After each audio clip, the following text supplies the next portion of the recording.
بسم اللہ الرحمن الرحیم۔ السلام علیکم۔ جیسا کہ ہم لوگ اپنے پچھلے لیکچرز میں پڑھ چکے ہیں کہ ہم نے سب سے پہلے فطرت کی بات کی تھی، دین کے ماخذ کی بات کی تھی، قرآن اور سنت، اور آج ہم ایک اور نقطے کی طرف بڑھنے جا رہے ہیں جو کہ ہے حدیث۔ تو حدیث کے بارے میں ہم بات کرتے ہیں۔ پہلے تو ہم حدیث کے معنی کی بات کرتے ہیں۔ حدیث کا جو لفظ ہے اس کے دو معنی ہیں، یعنی یہ دو طرح سے دیکھا جا سکتا ہے، اسے سمجھا جا سکتا ہے۔ ایک تو اس کا لغوی معنی ہے جو کہ ہے بات کرنا، جس کا مطلب ہے، یہ عربی زبان کا لفظ ہے اور عرب کے لوگ اسے اسی معنی میں لیتے ہیں۔ اور دوسرا ہے اس کا اصطلاحی معنی۔ اصطلاحی معنی کا مطلب یہ ہوتا ہے کہ ہم جب کسی لفظ کو بولتے ہیں تو اس سے مراد کیا ہوتی ہے، ہمارے ذہن میں کیا تصور بنتا ہے۔ تو ہم جب بھی حدیث کی بات کرتے ہیں ہم لوگ، تو ہمارے ذہن میں یہی بات ہوتی ہے کہ یہ حضور صلی اللہ علیہ وآلہ وسلم کی بات ہے۔ تو حدیث کا جو اصطلاحی معنی ہے وہ یہ بن جاتا ہے کہ حدیث رسول، یا رسول کی بات، یا پیغمبر کی بات جو ہے وہ کیا تھی، یا آپ نے کیا فرمایا تھا۔ تو یہ اس کے دو معنی ہوئے جو کہ میں نے بہت سادہ سے الفاظ میں آپ لوگوں کے ساتھ شیئر کیے ہیں۔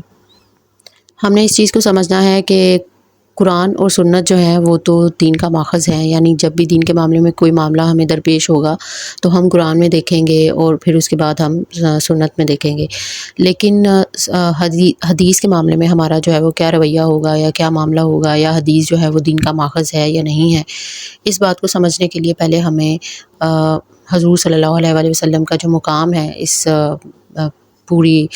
پورے پیراڈائم میں اور دین کے معاملے میں اور ہماری اپنی ذاتی زندگی میں، اور اللہ تعالیٰ نے جو ہدایات دی ہیں ان کے تناظر میں، وہ ہمیں پہلے سمجھنا ہوگا۔ تو حضور صلی اللہ علیہ وآلہ وسلم کا جو مقام ہے وہ یہ ہے کہ اللہ تعالیٰ نے حضور کو اپنا پیغمبر بنایا ہے، اور آپ کو جب اس دنیا میں اپنا پیغمبر چن لیا ہے تو پھر آپ کو کچھ ہدایات دی ہیں جو کہ آپ کو ایک پوری شریعت دی ہے، قرآن کی شکل میں دی ہے۔ تو آپ جو ہیں، آپ کی جو ذات سے ہمیں جو چیزیں مل رہی ہیں وہ ہیں قرآن ہے، اور یعنی وہ کتاب ہے۔ اس کے علاوہ آپ ہی کی ذات سے ہمیں ملتی ہے سنت، یعنی آپ کا عمل جو آپ نے خود بھی کیا اور دوسروں کو بھی سکھایا، اور اسی کے ساتھ ہی آپ کی وضاحتیں ہیں دین کے معاملے میں جو آپ نے تشریح کی ہے یا وضاحتیں کی ہیں، لوگوں کو سمجھایا ہے، لوگوں کو تفصیل کی ہے، کچھ فیصلے کیے ہیں، احکامات صادر کیے ہیں، یہ ساری چیزیں جو ہیں حدیث میں آ جاتی ہیں۔ اسی طرح آپ کی سیرت ہے، آپ کی سوانح عمری ہے، آپ کے تعلیمات ہیں، یہ سب کچھ جو ہے یہ بھی احادیث کے ذریعے سے ہمیں معلوم ہوتا ہے۔ تو رسول کی اپنی جو ذات ہے اس کے بارے میں اللہ تعالیٰ یہ فرما رہے ہیں کہ رسول کی اطاعت کرو، اور اللہ کی اطاعت کرنے کے مترادف ہے یہ۔ اور کہیں کہیں پہ اللہ تعالیٰ نے یہ فرمایا ہے کہ اطیعوا اللہ و اطیعوا الرسول، یعنی اللہ کی اطاعت کرو اور رسول کی اطاعت کرو۔ اور اگر ہم دیکھیں تو جو عرب کے لوگ تھے ان کا سب سے زیادہ جھگڑا ہی اس بات پہ تھا، یعنی ان کا تنازع جو تھا یا ان کا جو اعتراض تھا یا جو ان کے اشکالات تھے وہ یہ تھے کہ یہ تو ہمارے جیسے ہی انسان ہیں، تو ان کو ہم رسول مانیں ہی کیوں۔ تو سب سے پہلا جو جھگڑا تھا وہ یہ تھا کہ یہ اللہ کے پیغمبر ہو کیسے سکتے ہیں، یہ تو ہمارے جیسے انسان ہیں۔ تو اس کا جواب بھی اللہ تعالیٰ نے دیا کہ اگر میں کوئی فرشتہ بھیج دیتا تو تب بھی تم لوگوں کے لیے معاملہ جو ہے وہ مشتبہ ہو جاتا اور تم لوگ اشتباہ میں پڑ جاتے، اور تب تم لوگ کہتے کہ ہم ان کی لائی ہوئی شریعت پر، یعنی ایک فرشتے کی لائی ہوئی شریعت پر ہم کیسے عمل کریں۔ تو اس طرح پھر ان لوگوں نے یہ اعتراض کیا کہ یہ جو ہے قرآن تو عربی زبان میں آ گیا، تو یہ تو ہماری ہی اپنی زبان ہے۔ تو اللہ تعالیٰ نے فرمایا کہ یہ تو اللہ تعالیٰ کی رحمت ہے کہ اس نے تمہاری زبان میں قرآن پاک کو نازل کیا ہے، اور تمہارے پاس جو ہدایات آئی ہیں تمہاری ہی زبان میں آئی ہیں۔ اگر یہ کسی اور زبان میں آئی ہوتی تو تمہارے لیے تو بہت مشکل ہو جاتا، تو یہ تو اللہ تعالیٰ کی رحمت ہے۔ اسی طرح پھر ان لوگوں نے یہ کہا کہ یہ تو کوئی شاعر ہیں، یہ جو جس طرح کا یہ کلام پیش کرتے ہیں اس کے اندر ایک طرح کی قافیہ بندی بھی ہے، اور اس کے جو مضمون ہے وہ ہمارے لیے تو بہت نئے ہیں۔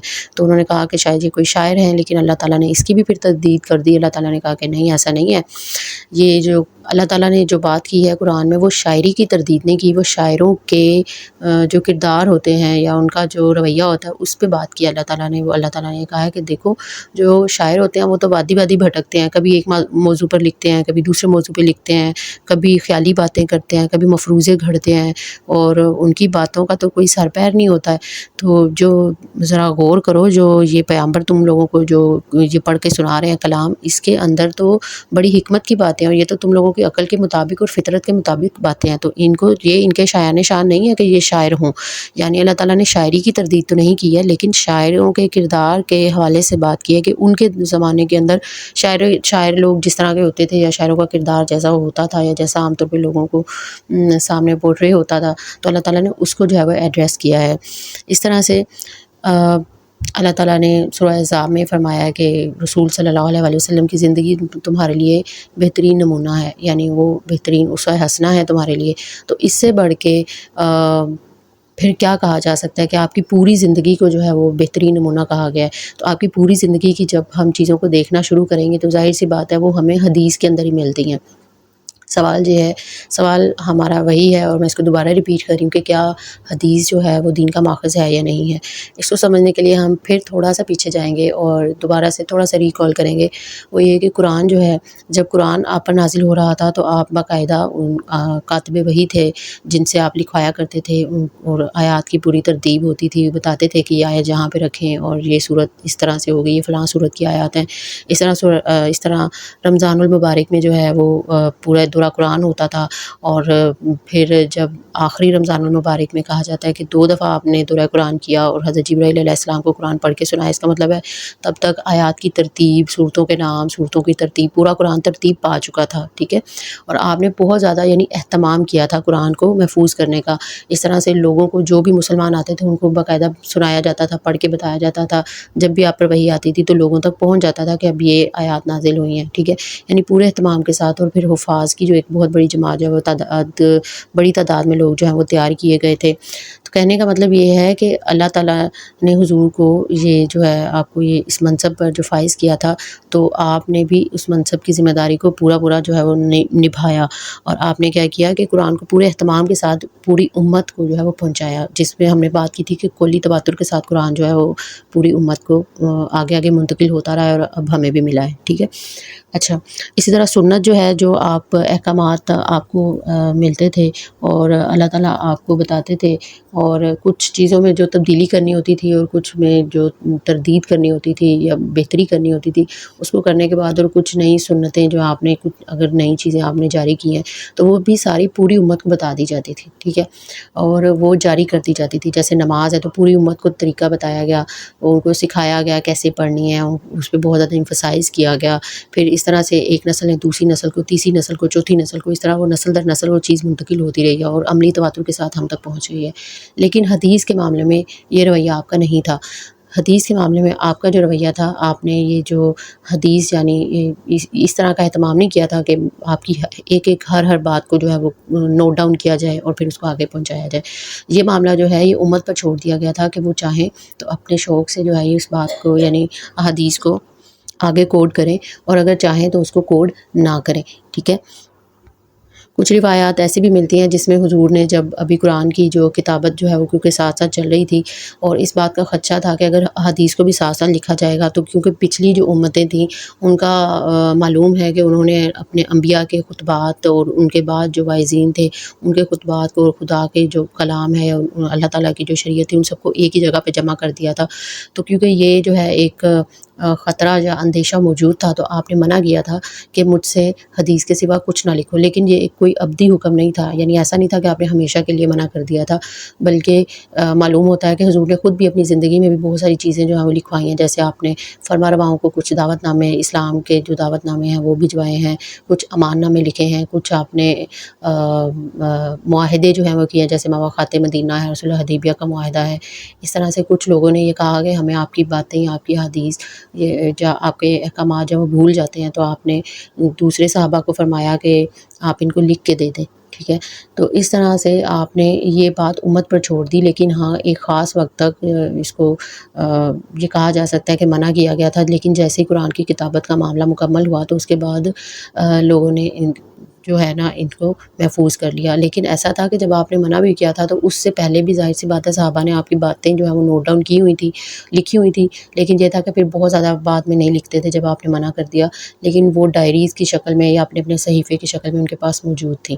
تو ایسا نہیں تھا کہ آپ کی باتوں کو تب لوگوں نے لکھا نہیں تھا. آج کے دور میں بھی اگر ہمیں بھی کوئی بہت اچھے ہمارے ٹیچر مل جاتے ہیں اور وہ کچھ بہت اچھے طریقے سے ہماری تربیت کرتے ہیں، ہمیں حکمت کی باتیں بتاتے ہیں، ہمیں سمجھاتے ہیں، تو ہم ان کی باتوں کو بھی نوٹ ڈاؤن کر کے رکھ لیتے ہیں اپنے اپنے پاس.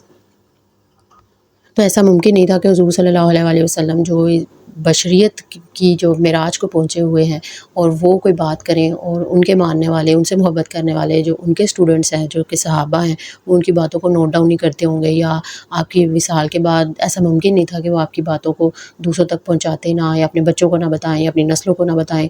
اگر ان کے لکھنے پر پابندی لگا بھی دی جاتی تو ان کی یادداشت پر تو کوئی تالے نہیں لگائے جا سکتے تھے، ان کو بولنے سے روکا نہیں جا سکتا تھا، ان کو ذکر کرنے سے، ان کو حضور کی باتیں وہ جس طرح آپ کو یاد کرتے تھے بیٹھ کے، اسے منع نہیں کیا جا سکتا تھا. لیکن حضور نے جس طرح سے قرآن اور سنت کی حفاظت کا اہتمام کیا تھا، اس طرح حدیث کی حفاظت کا اہتمام نہیں کیا تھا، بلکہ یہ لوگوں پر چھوڑ دیا تھا.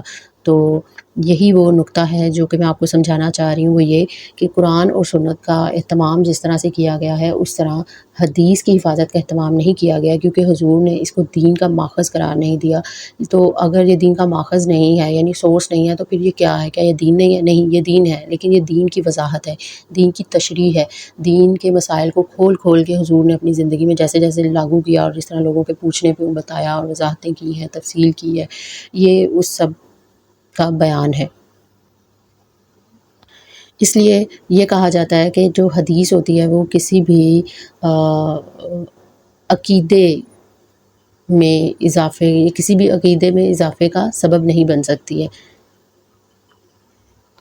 کیونکہ حدیث جو ہے کسی عقیدے کی وضاحت تو کر سکتی ہے. مثال کے طور پہ جو عقائد جو ہیں قرآن نے بتائے ہیں، 5 عقائد بتائے ہیں، تو حدیث جو ہے وہ انہی عقائد کی مزید وضاحت تو کرے گی، یا جو احکامات قرآن نے دیے ہیں، جو شریعت دی ہے، انہی کی مزید وضاحت کرے گی، ان کی تفصیل کرے گی، ان کو سمجھائے گی. ان میں ہمارے لیے رہنمائی کے اصول ہیں، اور یہ ہمارے لیے ایک بہت بڑا یعنی خزینہ ہے، بہت بڑا خزانہ ہے ہمارے لیے. کوئی بھی مسلمان تو اس سے صرف نظر کر ہی نہیں سکتا ہے. تو اس لیے حدیث کو باقاعدہ ماخذ تو نہیں کہا جا سکتا، لیکن اسے یہ کہا جا سکتا ہے کہ یہ دین کی تفہیم ہے، تشریح ہے، تفصیل ہے اور وضاحت ہے. یہ حدیث کی ریپلیسمنٹ ہے ہمارے پورے دین کے اسٹرکچر کے اندر.